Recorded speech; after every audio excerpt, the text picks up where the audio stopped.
Nous sommes au groupe scolaire Socroix 1 et 2 à Boisseau. Créée respectivement en 1986 et 1991, cette école prestigieuse, vieille de plus de 35 ans, qui faisait la fierté de ce grand quartier dans le temps, est aujourd'hui à l'agonie. Elle est depuis plusieurs années dans un état de délabrement très avancé et de jour en jour, elle tombe en ruine, comme a pu le constater l'équipe de Socroix 2 TV qui nous amène découvrir cette triste réalité.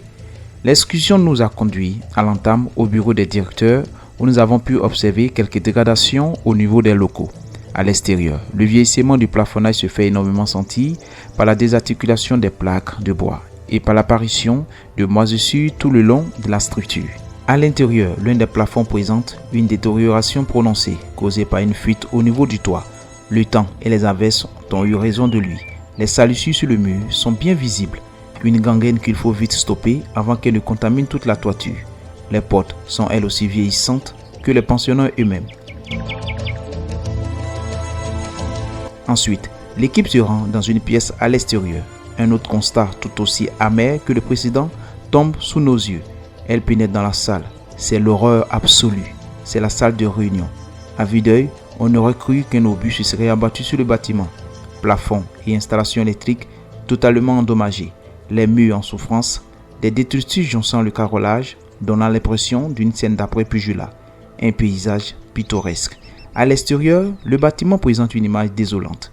C'est avec pincement au cœur que l'équipe a quitté ces lieux. La visite continue à l'intérieur de l'école. L'équipe constate, rien qu'à la première salle de classe rencontrée à Socroix 1, un plafond en plein supplice. Les portes sont abîmées, déshabillées et bricolées à main levée pour leur conférer une certaine résistance. Ensuite, l'équipe découvre avec grand étonnement une image totalement déchirante. Un plafonnage vétuste à perte de vue, complètement dénudé. Véritable aubaine pour les voleurs. Une simple escalade suffirait pour accomplir un cambriolage à ciel ouvert. Les portes des salles de classe à vue d'œil peuvent être facilement ouvertes à la fourchette, sans grand effort d'ailleurs, du fait de leur fragilité. Le carrelage présente pareillement des fissures sur toute la surface.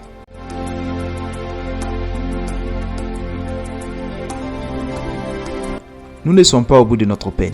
L'équipe est conduite ensuite au bâtiment servant des toilettes pour l'école, où, à peine une quinzaine de mètres, elle est accueillie par une odeur nauséabonde.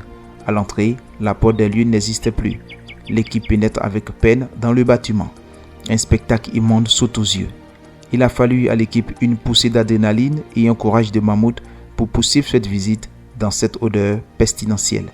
Excréments humains à même le sol, urine, pourriture, senteur. Un cocktail inconcevable. Depuis lors, ces toilettes ne sont plus fréquentées par les écoliers. Or, une fois la nuit tombée, les riverains prennent d'assaut ces toilettes et les transforment en dépotoirs, faute de clôture. L'extérieur comme l'intérieur, ces toilettes offrent un décor moribond. L'équipe poursuit ensuite sa randonnée pédestre à l'école Socroix 2. Les mêmes problèmes qu'à Socroix 1 ont été constatés ici également. Plafond endommagé par les aléas du temps, les pluies abondantes et les bourrasques. Une rénovation est vivement attendue pour y mettre d'aplomb cet édifice.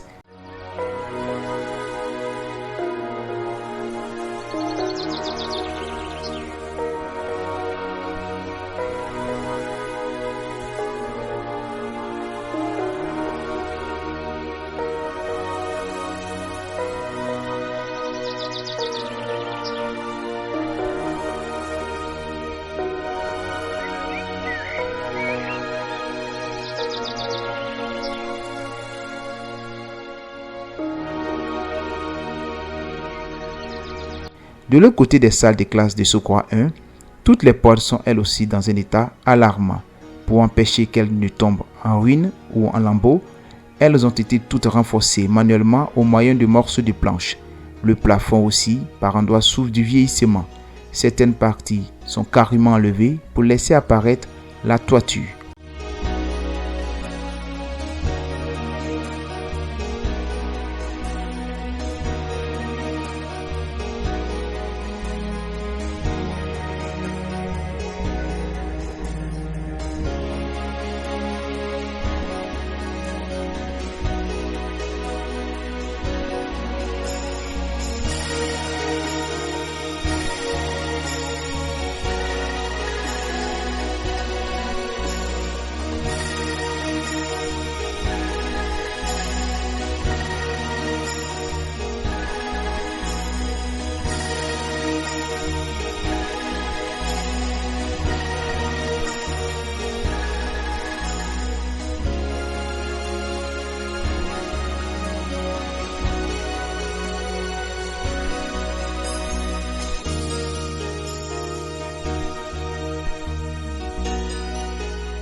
Par ailleurs, les jours non ouvrés, l'école est transformée en espace de jeu par les jeunes du quartier.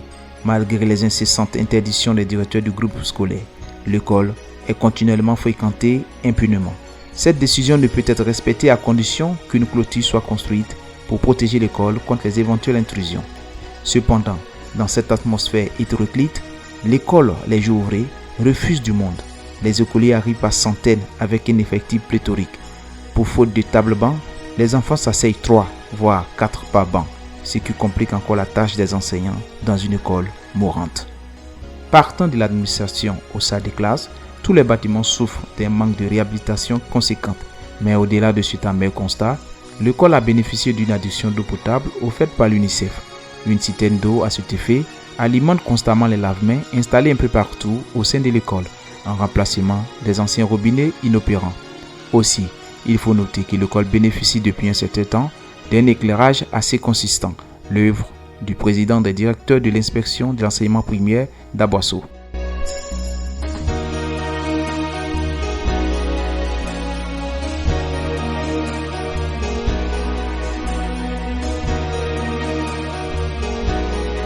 Il faut dire qu'après la visite des lieux, on a remarqué que l'école est dans un état de délabrement très avancé.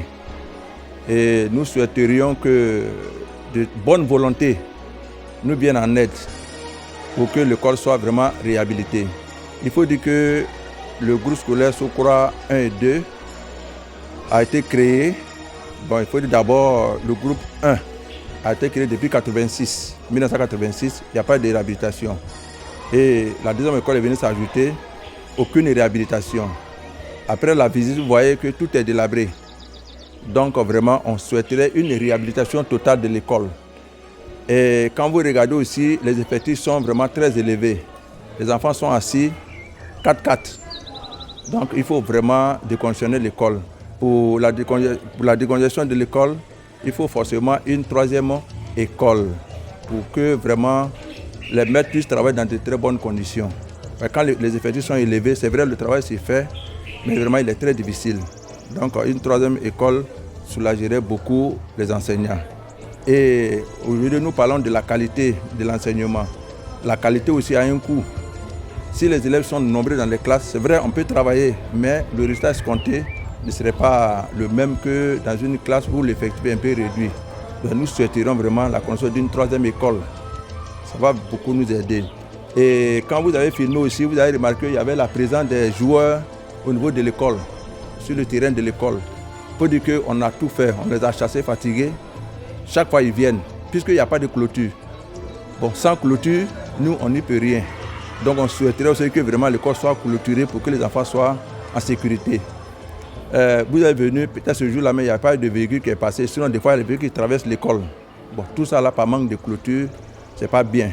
Pour que les enfants soient sécurisés, il faut vraiment une clôture. Et au niveau des toilettes, vous avez vu que les toilettes sont vraiment très délabrées. Il faut dire qu'on a fait beaucoup d'efforts, mais les efforts restent vains à cause qu'on appelle des latrines qui sont utilisées par les riverains. Puisqu'il n'y a pas de clôture, même quand on fait les portes, ils viennent, ils défoncent les portes. Et puis bon, ça fait que les latrines sont restées comme ça. Donc tout ça là pour revenir sur la clôture. Vraiment, cette clôture est primordiale pour l'école, pour la sécurité de l'école. Et quand vous avez, après la visite aussi, vous avez vu que des installations des lave-mains et, comment on appelle, un château d'eau. Bon, ça c'est l'œuvre de l'UNICEF. C'est une bonne volonté qui nous a offert ces 3 lave-mains, la maternelle, au niveau de Sokora 1 et au niveau de Sokora 2. Donc c'est vrai, ça c'est une très bonne action. Et je salue vraiment les responsables de l'UNICEF pour cette œuvre qu'ils nous ont offerte. Vraiment, elle est venue vraiment nous soulager. Mais le problème d'eau est réglé au niveau de Sokora. Donc on les remercie beaucoup et nous espérons que d'autres bonnes volontés vont suivre les pas pour que vraiment l'école soit réhabilitée, pour qu'on puisse travailler dans de très bonnes conditions.